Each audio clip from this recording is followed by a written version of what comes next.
Now I would do this, open your script, type function to define that. I want to have an output, so I assign an output variable. I'm just going to call it proj. Inputs are going to just call them A and B. And then make A equal dot AB.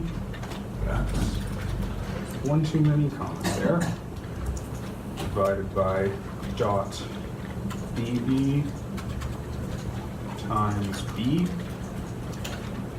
Press that and save.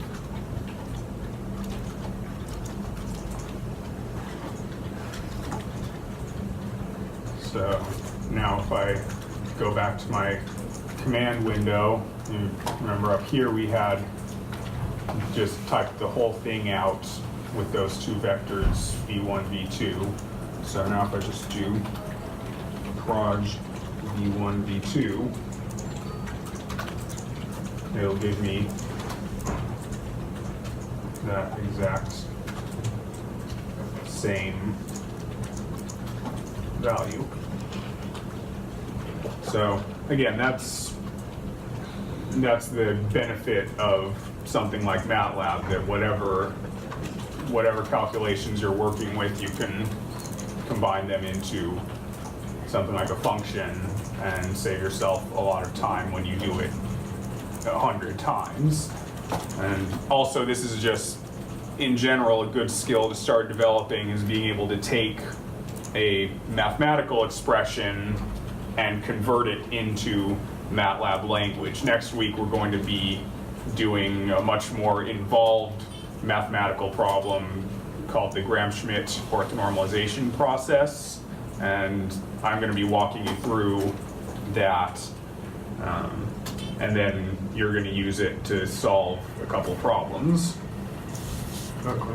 Yeah. So. How do you call on it on your command window? Okay, so for this, at the beginning of class, I took a flash drive, I plugged it in, and I set that as my current folder. So your current folder has to be the folder that you're saving to. On some of these computers, the current folder that MATLAB chooses, the computer won't let you save to that. So if you save it to downloads or something and set that as your current folder, you'll be able to call. So once you have it saved on your current folder, how do you call on it on the command? You just type in the name you gave it. Okay. Function title.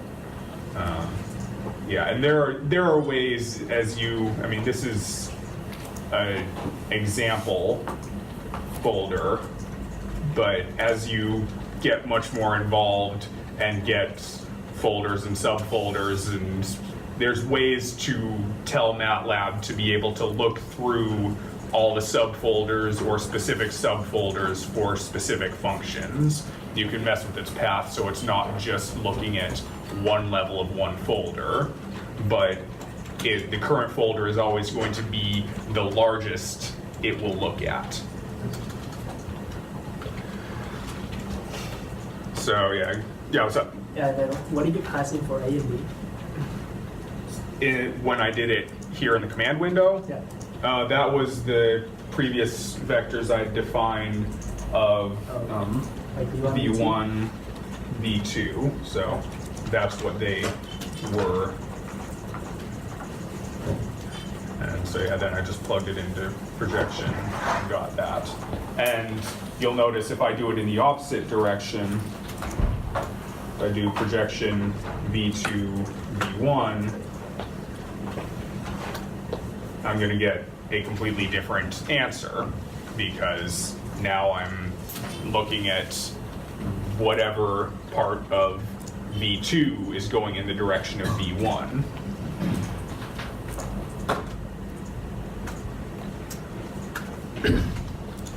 Having issues with it, I'm not sure what's going on.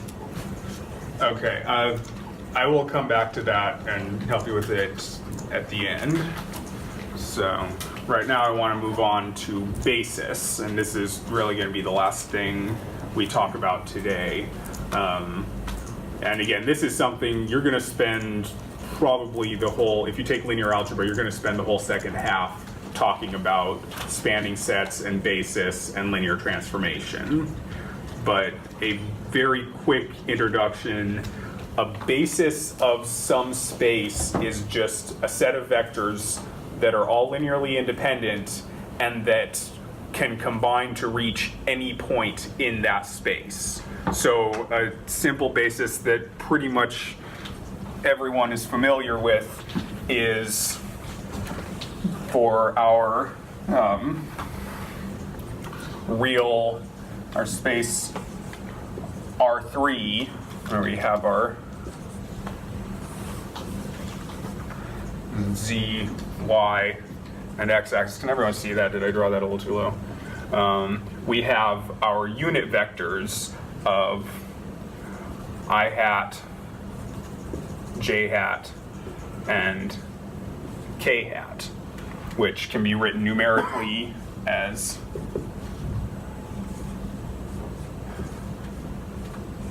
one zero zero, 0 1 0, and 0 0 1. And this one's dying. So you can see that none of these vectors have any value in either of the other directions, and yet by multiplying additional scalar values onto here, you can reach any point in R3.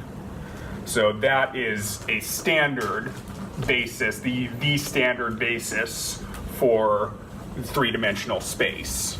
And so a lot of your vectors that you do in physics, or if you take engineering, are going to be written as some AI hat plus, or I guess I should say, some X value in the I hat direction plus Y in the J hat plus Z K hat. But that's not the only basis you can use to reach points in R3. And there's multiple different bases you can use, and the value of that is sometimes you're going to have something that looks really ugly in one set of coordinates, but if you can change your coordinate system just right, it can turn into something very manageable. So, and I'm going to run you through an example of that in just a minute. But to change, let me see, where was that sample basis? So for a non-standard basis example of, where are you?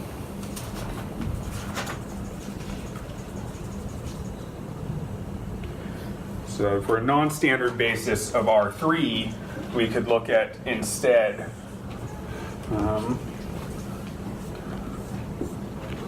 101.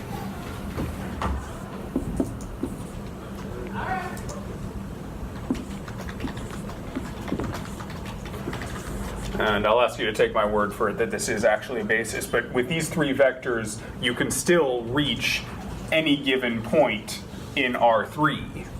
But if you look at them, if you take, I'll just call this A, oh, actually I don't even need to define them right now. If you were to take the dot product of two of them,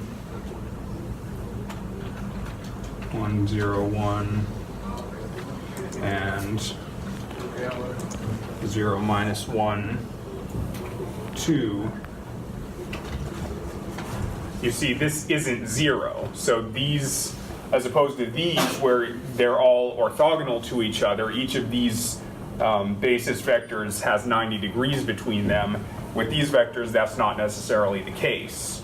So with these, it's kind of like you're taking your three-dimensional space and then shifting your axes so that they're not all nicely separated. But sometimes that can be valuable to you, or sometimes you're given something in a weird basis and you need to translate it back into a normal space. So if I was in this basis and I had some vector that I wanted to change back into an R3 value, I could just multiply the vector by this.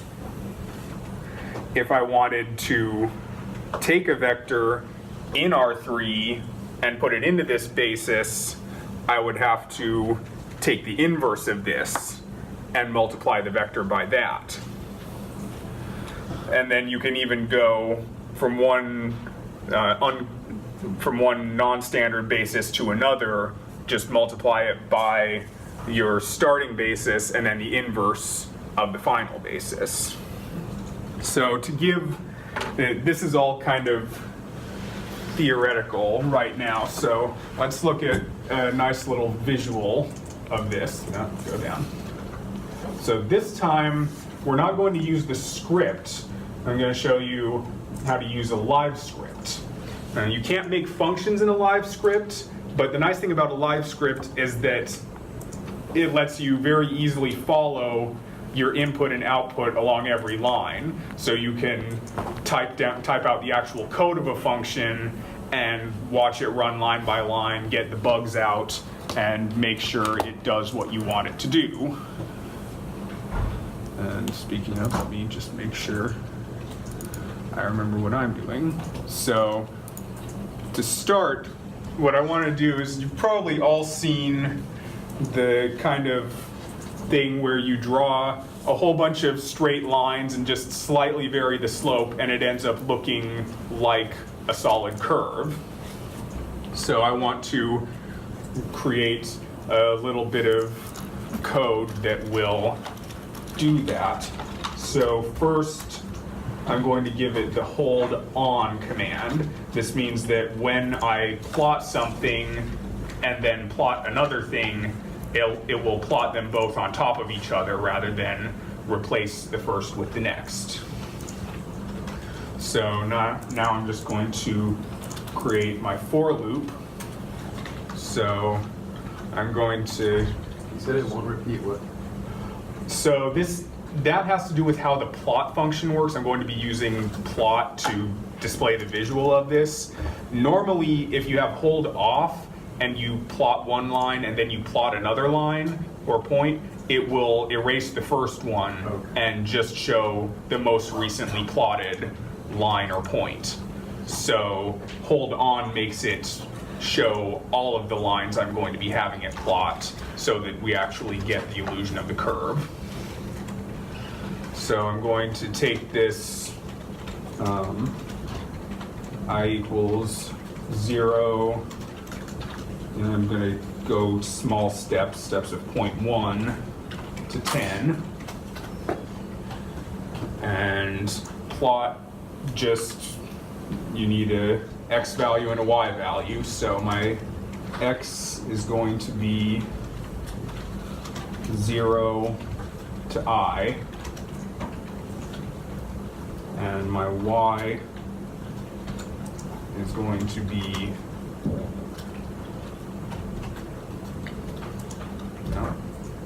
0, no, not 0 here, 10 minus I